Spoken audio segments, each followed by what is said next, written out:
Welcome to the Vibrantly You podcast. We're your hosts, Megan Martineau and Caitlin Cipriano. In this podcast, we talk about fitness and nutrition on your motherhood journey. Whether you are trying to conceive, pregnant, postpartum, or beyond, you are welcome here. Nothing is off limits, and our goal is to support you in this important season of life so that you can feel vibrantly you. As a reminder, this information is not medical advice. Please see the show notes for more details. Welcome back to the Vibrantly You podcast. I'm Caitlin Cipriano, a perinatal nutritionist, and today I am going to be doing another solo topic that I find myself answering questions about online all the time, and it is related to what do I pack in my hospital bag. And today we are specifically talking about what snacks should I pack in my hospital bag, because to me, of course, it is the most important thing that you are going to bring with you, both for yourself and for your support partner. So, first off, whether this is your first baby or your third, labor can be really intense. It is really like a marathon. And so why would we not prepare like we were getting ready for a marathon? Because when you are prepping for a marathon, you have specific nutrition that you are following, things that you are bringing with you. And so we're talking about fueling today because, again, much like a marathon, you should not go into birth on an empty stomach either. So we are going to walk through some of these different phases of labor and how you can use nutrition to really set the tone and help you also with your early postpartum recovery as well. So, first question that comes up a lot is, should you eat during labor?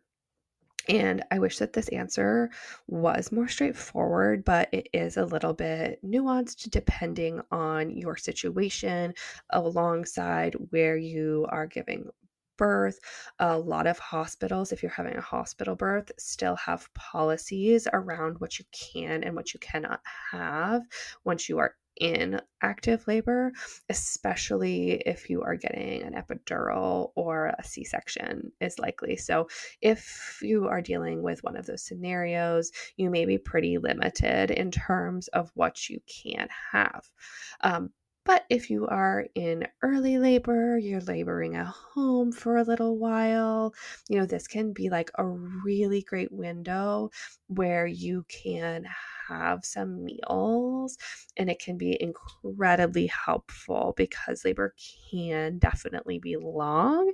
And if you're someone who tends to get hangry, you probably can't see me, but I'm like raising my hand. That's me. You want to be prepared.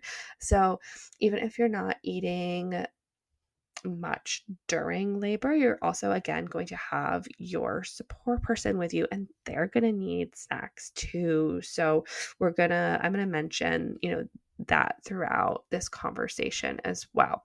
But okay, let's get going. Let's pack that bag. And I want to break this down into 4 key categories. Yeah, let's do 4. So the first one is going to be quick carbohydrates. The second is going to be electrolytes.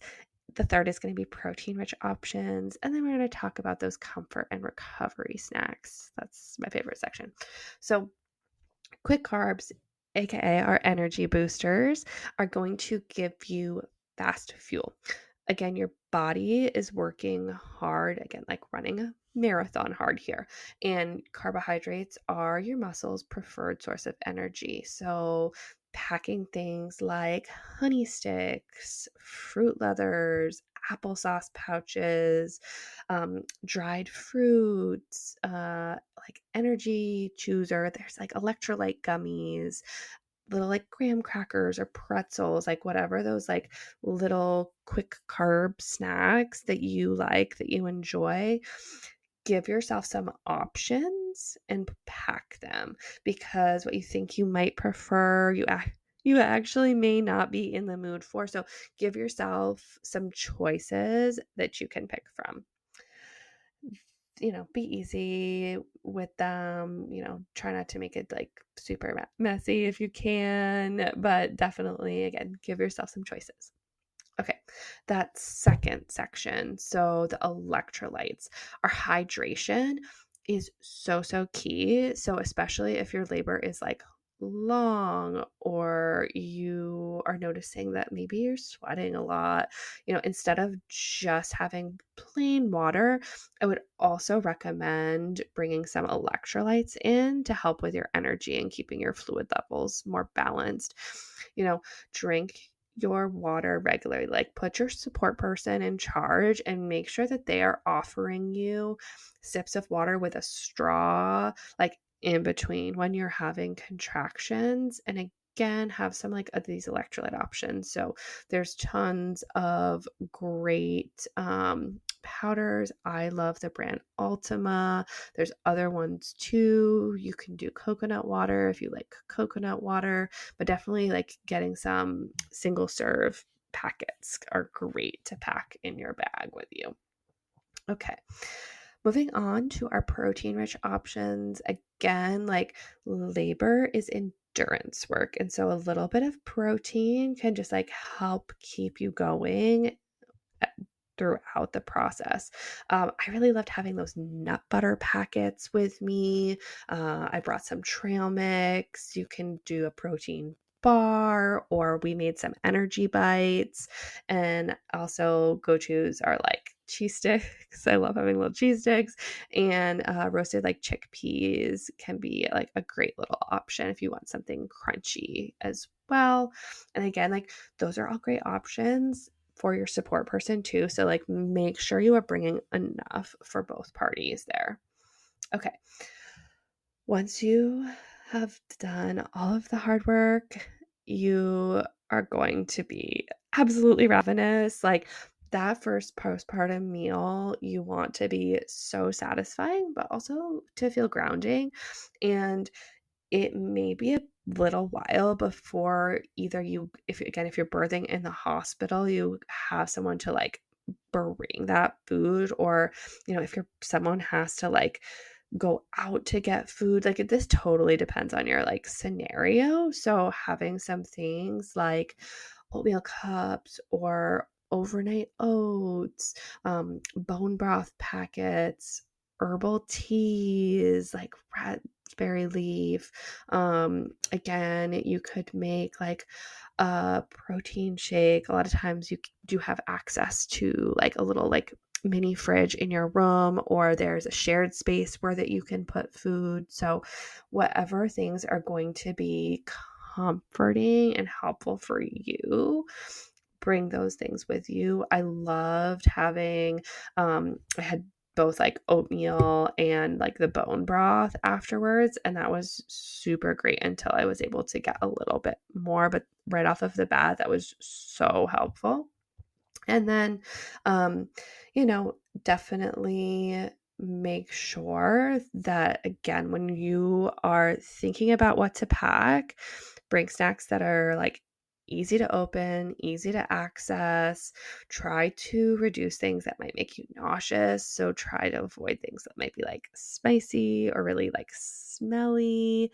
Again, like, pack extra for your partner. And again, make sure that you understand like what the policy is at where you're giving birth in terms of like what you have access to for like a fridge. And if you might not have access to that, make sure that you have like a great cooler bag that has ice packs if you're bringing stuff that needs to stay cold. But yeah, let's just like make sure that you feel supported and nourished through the intensity of birth, and having these right foods and these snacks can make such a huge difference. So having that snack bag is like one way that you are like advocating for your own care to feel nourished during your birthing experience. And like, even if you don't touch everything, like, you can bring it back home and it's still there. So have a plan before you go. I hope that this was like super helpful, gave you some ideas. And if you have a mama friend who is packing her hospital bag right now, I would love for you to share this with her. If you do this, take a screenshot of your snack bag and tag me at Wholesome Huntress Nutrition. I'd love to see what you pack. And if you have any questions, I'd love to support you. So please, please reach out. Until next time, I am here in your corner, wishing you the best of luck. Stay nourished, mamas.